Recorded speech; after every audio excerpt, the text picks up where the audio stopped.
It feels like only yesterday when the community was up in arms about the Nintendo Direct, calling it mid, calling everything overpriced, complaining about Mario Galaxy and Amiibo.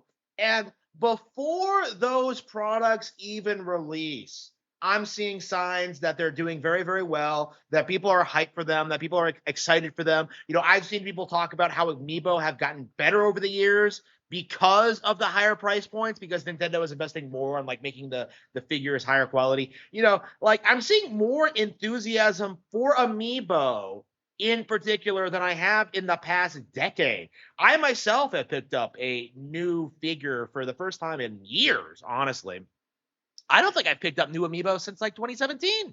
So it's been like a weird kind of shift in the culture where it feels as if for a long, long, long, long time, like Amiibo were written off as just this niche product that nobody cared about, that were just clogging up store shelves. And yet that is very clearly not true, because Nintendo has been consistently putting out new figures. They've been releasing new characters, and they have been releasing them to tie in with new upcoming games.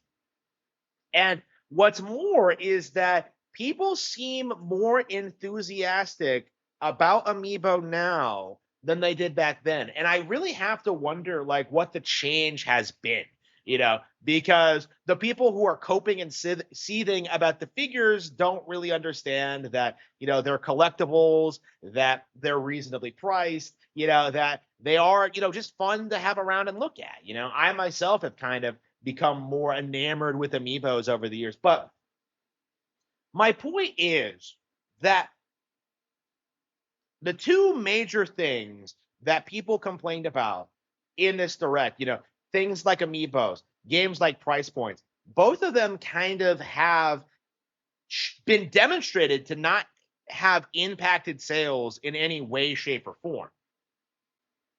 There is no serious movement to boycott Amiibo. There is no serious movement to boycott Super Mario Galaxy. And we have seen in the past what has happened in regards to attempted boycotts of $80 Mario Kart Worlds and the Switch 2, right? They ended in complete and abject failure. And although significant chunks of the community are still in denial about this, that Nintendo has won the console war, that the Switch 2 is a huge success, that the Switch 1 is continuing to get games, that properties like Amiibo and the movies are doing really well. Like, even though we are seeing time and time again that the industry is bending over backwards to deny reality, we are seeing that Nintendo is just succeeding in everything they try to do, no matter how controversial it is. It is insane to me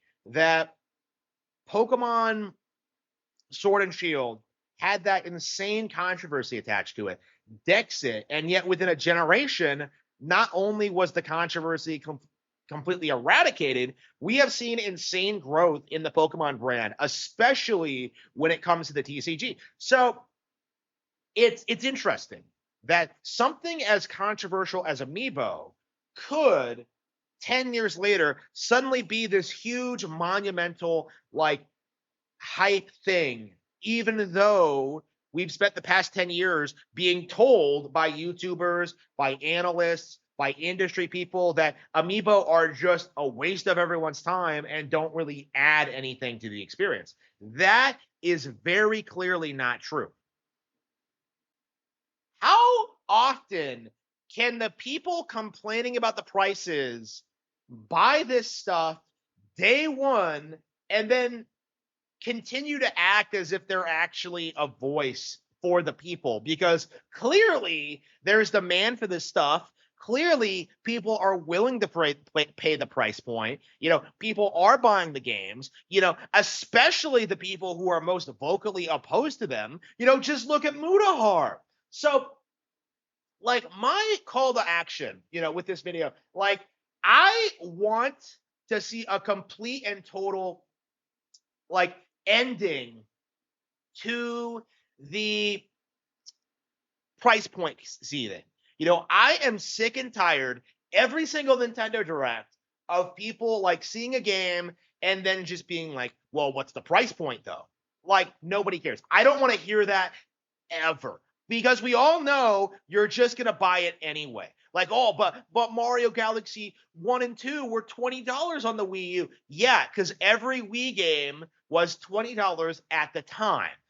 Mario Galaxy 1 and 2 on Switch has up-res visuals. It has a little bit of new content because of the Rosalina storybook. That it it is not that much more expensive.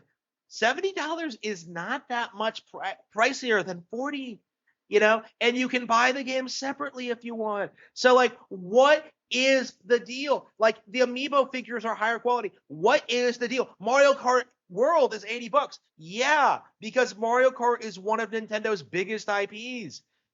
Like, I don't understand just the endless coping and seething coming from the gaming community in regards to these topics. Like, I feel as if you're a gaming YouTuber, if you're buying all this stuff day one, if you're watching Nintendo Directs as they air, you are 100% the kind of person who's going to buy everything day one. That's just the reality of it. Like, I don't take you seriously when you complain about the price. I don't see it impacting the sales and success of the game at all. Like, I don't see it like, being a hindrance to like, first time buyers or casuals or kids, like, people are going to buy this stuff. Okay. These price points are perfectly reasonable. And the way this by simply just paying attention to the market and what they're buying. People were coping and seething about Galaxy 1 and 2 on Switch costing $70, and what happens? It is on the Amazon bestsellers. 15-year-old games are doing better than brand new ones. And of course, Mario Galaxy are two of the best platformers ever made. But I do think people really need to get it out of their heads that, like, the typical third party like method of like releasing a game and then like heavily discounting it to get the sales numbers up, like, that's not normal. That's not a good business strategy. Like, it's just something the industry has to do in order to compete with Nintendo, to keep up the illusion that third-party developers are successful on Nintendo hardware. But it really needs to be said that that it's not working, that Nintendo is beating out these companies, that they are more successful, that they are selling more games, making more money, that they have successfully branched out into multimedia. They have films, they have merchandise, they have amiibo, they have all these different like means of revenue. And it does need to be understood going forward that I don't want to hear people who buy all this stuff day one complain about the price. That's just not reasonable, especially if you already own the games. It's just like, no, like, we've settled this already. People bought the Switch 2, people bought Mario Kart World. Like, these price points aren't unreasonable. So it is time that we start condemning YouTubers and industry people who are, trying to call Nintendo greedy when we have like far more expensive alternatives out there. For all the coping and seething I saw about the Switch 1's price increasing, I saw very little complaints about the PS5's price increasing. I've seen very few people acknowledge the PlayStation Portal costs $200. Like, I've seen like very few people acknowledge that there's a huge gap in quality between Nintendo and PlayStation in general. Like, Nintendo is still by far the most affordable brand on the market, and yet you don't see anybody acknowledging that at all. They make excuses, they do everything they possibly can, they will continue to deny reality until the very end. And that's kind of what we're seeing here, where the Switch 2 has already been a phenomenal success, but everyone's just sitting on their hands waiting for the next thing they can complain about.